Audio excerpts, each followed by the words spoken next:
Hello and welcome to Filmfolket's podcast. We that speaks today is Göran, Johannes, Mattias, Tommy. Today's movie is Pirates of the Caribbean, The Curse of the Black Pearl. The movie in brief. It is the golden age of piracy in the Caribbean, where the British Navy contends with independent anarchic plunderers. The hunt for treasure made of cursed Aztec gold has the dread captain Barbosa kidnapped Elizabeth Swan, daughter of the governor of Jamaica, and the beloved of bladesmith Will Turner, who enlists the aid of the eccentric pirate captain Jack Sparrow to save her. Jack just wants his ship back, Barbosa's Black Pearl. That is a good summary. This is a movie that I remember when I watched the trailer for the first time when it was going to be released. And at that time I remember that I was very fascinated with skeletons, especially when it comes to the curse that they had, and also that I thought that it looks cool. But when you might look back on it today, it still can look a little bit cool, but some parts of it might be outdated, but it still is cool in my point of view.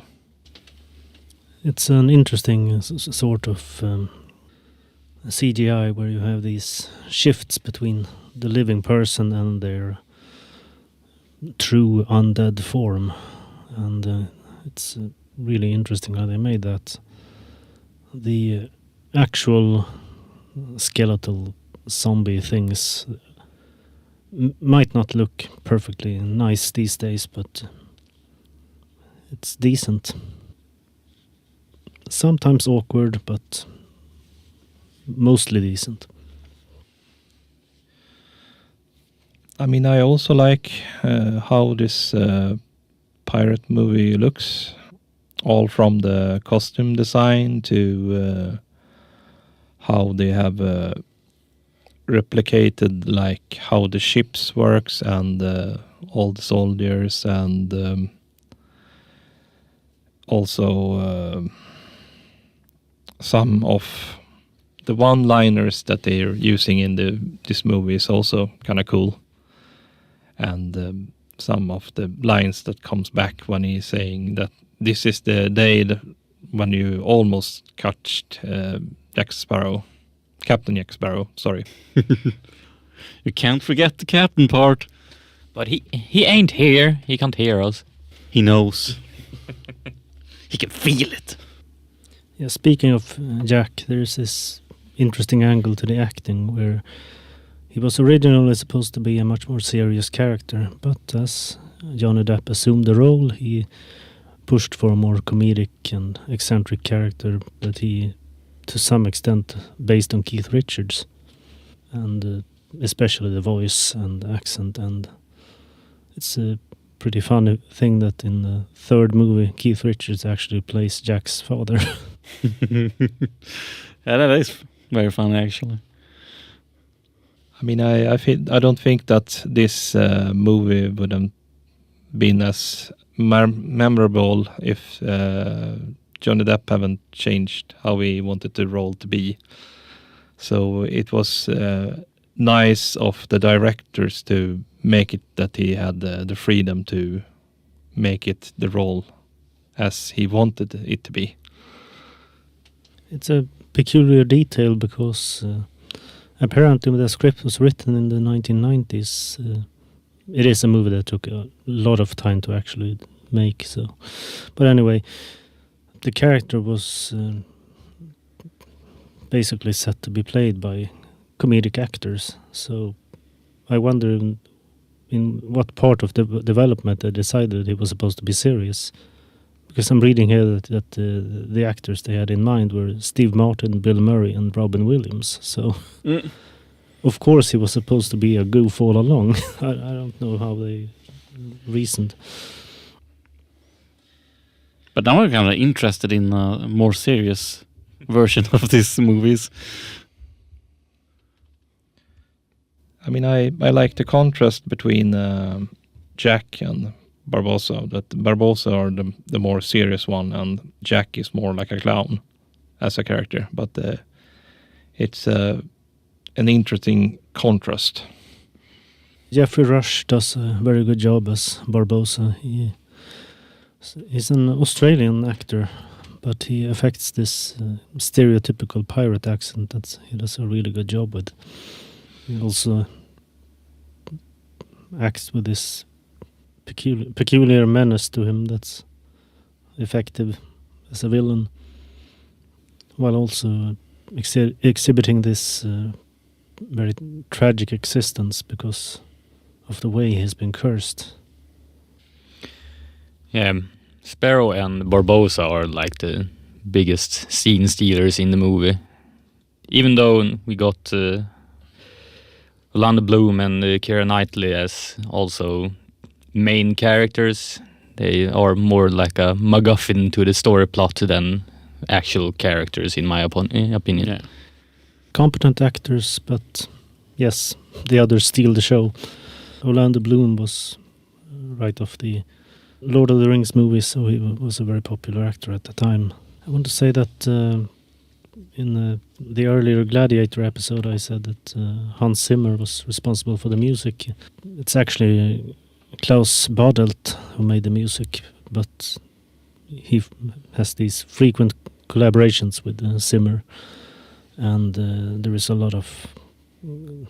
are a lot of common elements with the music in Gladiator. So I think there was some Homage or something?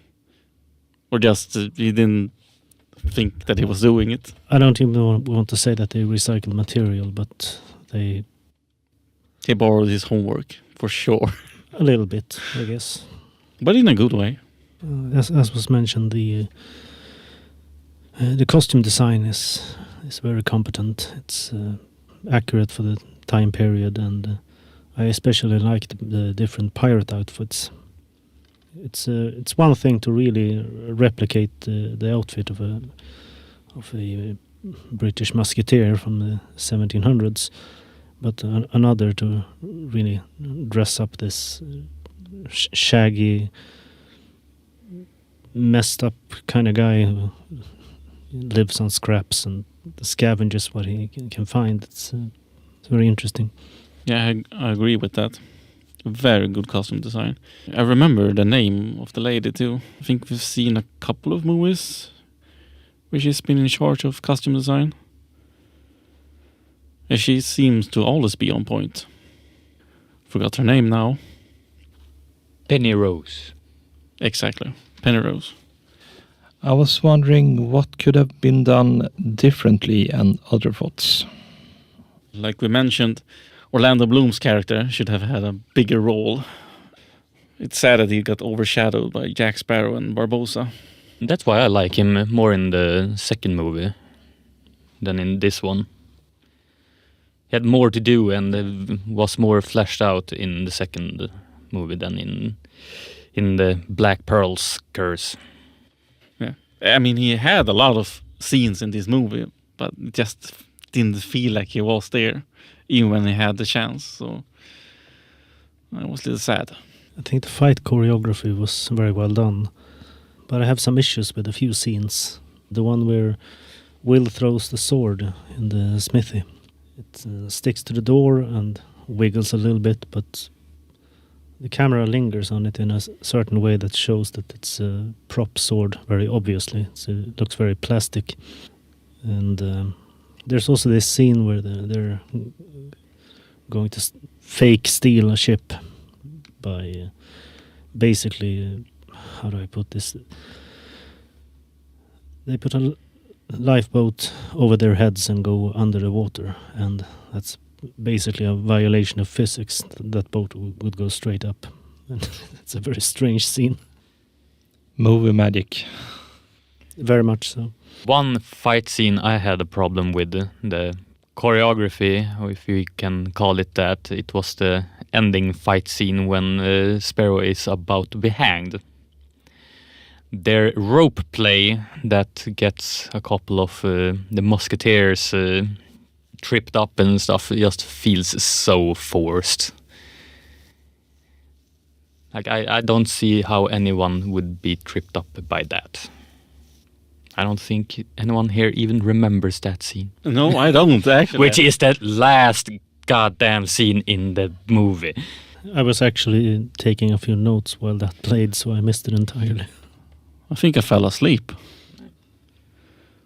Yeah. As a movie, it revived the swashbuckling pirate movie genre that had basically died in the 80s.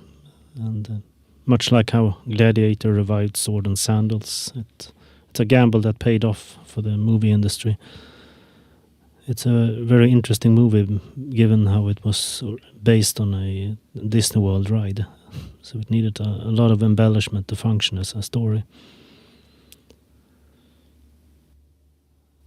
Did it really revive the swashbuckling genre that much? In the sense that it produced a lot of sequels, yes. Well, when I think of reviving a genre, I'm thinking of like copies and stuff, and I can't really point at any in the early 2000s. I can't really remember any other pirate movies coming after that. Yeah, me too. I can't even remember having any old pirate movies, to be frank. Are there any? I mean, any famous pirate movies? We talked previously about Pirates with Walter Matthau and Cutthroat Island, but the latter was an infamous disaster and contributed to the genre's downfall. I mean, it would be fun to watch, though. Maybe sometime. Can Waterworld be classified as a pirate movie? Yeah.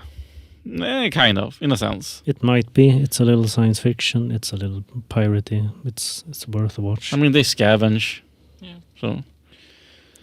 I mean, I still look back highly on this movie, mostly because of nostalgia, but I recommend it highly to watch. And I mean, besides what you guys have already said, I don't see much other thing that could be changed to this movie. So I wanted to mention that there's a funny little bit of trivia here that Barbosa, it was always something that bothered me about that, because every time I hear his name I think Barbarossa, which was the name of an infamous corsair from the Barbary states in the Mediterranean. The thing with that is that Barbarossa, that's Italian for Redbeard, and was also applied to a Holy Roman Emperor at one point. But the point of that is that Barbosa in turn is actually derived from Latin, meaning something closer to Bonebeard, which is extremely appropriate for Barbosa's weird curse. That's a pretty cool fact. Huh. What else? you guys have anything else to add? Even though I have like talked down a bit on this movie, now I just want to say it's still one of my top 3 like pirate movies. The second one is my favorite though. I think the last one is my favorite. I like it, just that I just have a problem with length of it. Yeah, well, all of them are pretty long, so. But I really like the villain in the last one. So, what do we have for other days for next time? Talking about nice guys. We mentioned Waterworld. So that's fun.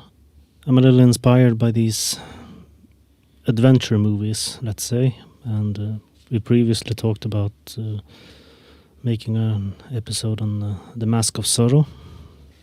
And besides that, I've been keen to watch the Mummy movies with Brendan Fraser. Ooh, that would be fun. Yeah. Then we can finally watch The Scorpion King.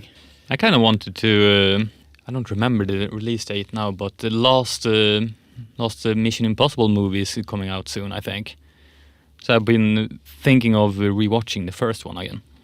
I could manage that. I have it at home. I think I will see the first 2. How many are there? 5? 6? Are we at 8 now? 8? I think. It's getting a little much. I am. So I wish you all goodbye for this time, and don't forget to watch, like, and subscribe. See you next time. See ya. Goodbye. Bye.